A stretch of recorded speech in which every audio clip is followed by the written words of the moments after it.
Hello and welcome to my thoughts on Civilization 7. Civilization 7 is the 7th game in the Civilization series, developed by Firaxis Games and published by 2K. Being the 7th in the series, this version of Civilization is exactly what you would expect, just with a few new twists. The first thing we always ask is if Civilization 7 is worth the $70 asking price. The answer to that is maybe, unfortunately. While there is $70 worth of content in this game, the game does have a number of issues. In addition, if you're a longtime fan of the series, you will either hate the changes or love them.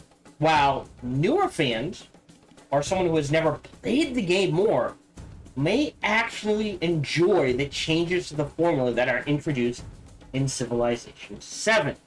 First, let's get the basics out of the way. It is very pretty. The music is amazingly well done. The controls respond fine.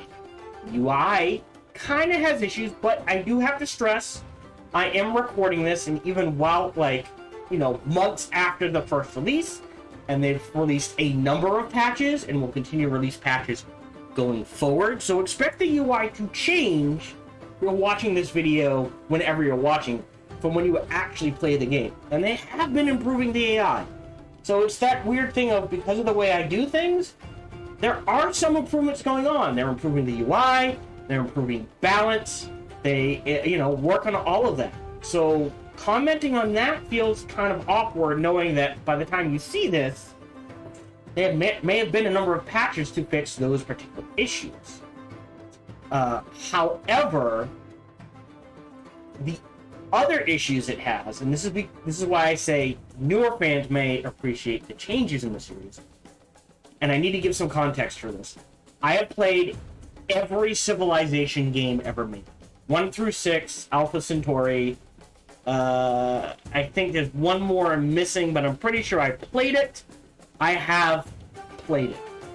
And as far as the mainline series goes, Alpha Centauri, I dumped a couple of 100 hours. Okay?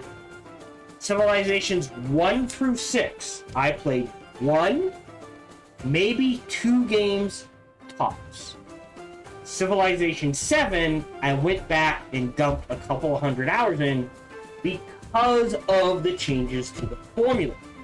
The changes to the formula being, you can now, your leader is separate from your civilization, so you can mix and match. I love that. There are now separate ages that you then progress through. I enjoyed that greatly. I like the new district system.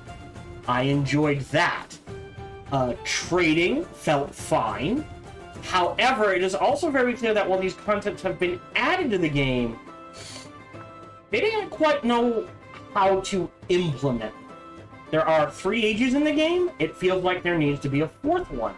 They were planning to do the 4th one, and they ran out of time. The ages are neat. I like that concept. It allows you to change civilizations to adapt your playstyle as you go. Great, loved it, enjoyed it. The problem is with their ages, if you go back and play Millennia, which is a $40 game, which does ages... Yes, Millennia, which does ages as well, and honestly, does ages better. Right? Because in Millennia, when you do an age, what happens in that age is a focus. And everything is like, in service to the age. This is, the ages are in there, but absolutely everything feels like an afterthought. Where the mechanic introduced in each age can be completely ignored. And you can focus on anything and everything else. Whereas with Millennia, it's like, oh no, here is the mechanic of the age. It is integral to the age. Learn how to use it in this age, on to a new mechanic. Millennia has its own issues. Feel free to look up my thoughts video on that. But yeah.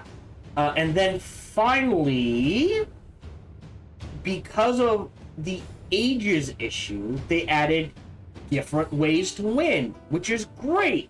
I love that the only way to win isn't just conquer everything. However, because of the way they implemented things, it comes back to the easiest way to win is to conquer and control everything. And part of that is because they didn't introduce the system borrowed, well, I shouldn't say that, of humankind, of you start on one continent, and then a second one opens up that you can explore. Because of the way they implemented it, it's pointless. So the concepts, the ideas they had, great. But the ages, better done in a different game. The idea of starting on one continent and then having a second one pop up to add new land to explore and expand to, better done in a different game. Districts, no comparison, but I do appreciate it. But again, it doesn't feel like they knew what to do with it.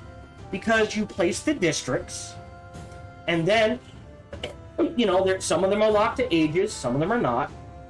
But what ends up happening is like, oh, I want to replace this old district with a new district in this new age, but you can't choose where it goes. You just slap it over and hope the district you want to replace is replaced by the new district.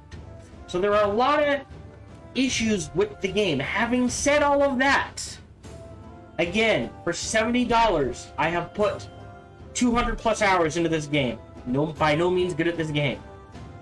Again, if you are a diehard fan of the first 6 games, you will probably hate this game because of the changes they made. If you're new to the series or found the previous games very lackluster, the changes may actually make this version of the game incredibly playable. Right? The graphics are fine, the music is great, they nailed both of those, the UI, they're working on it, and it'll improve as they go. And then the concepts of districts, different ages, decoupling your leader from your civilization so that you can mix and match bonuses, and then on different ages, choose different civilizations to match whatever playstyle you're going to do. Great, loved it, I enjoyed it. $70 worth of game. But it is very obvious they didn't know what to do with it, as at least for the concept of ages, better done in Millennium. The concept of starting on one continent and moving to another continent, having a second, new territory, better done in Humankind. So it is this weird thing of like, yeah, $70 worth of game. You got it. It is there. Give the game a try, whether you're a fan of the old or the new. But I'm telling you right now, if you're a diehard fan of the first 6 games, you're not going to like Civilization 7. If you're brand new to the series, or you did not like the first 6 games, give this game a try. You'll probably enjoy it. Those are my thoughts for Civilization 7. I apologize for this being a long video, and I know I didn't go over the actual gameplay, but it's the same as the previous games. It's a 4X turn-based strategic game where you build up cities and conquer the world. Alright? $70 worth of gameplay. Again, do you agree with my thoughts? Do you disagree with my thoughts? I'm always up for reasonable discussion in the comments. So feel free to leave a comment. Like, subscribe is even better. Bestest, smash that bell is even better. Bestest is come on, check out other videos I made, or come on over and check me out when I stream live every Sunday, Friday, like minute. Until we see each other again, remember to be kind to one another. Hello, this is Gohan the Chinchilla, and we hope you're having a good day, as do I. As always, we hope you enjoyed this video. If you did, feel free to follow, like, subscribe, or comment. Or, even better, come on over to twitch.tv/SparkyTDK and watch me live every Monday through Friday. Thank you for your support.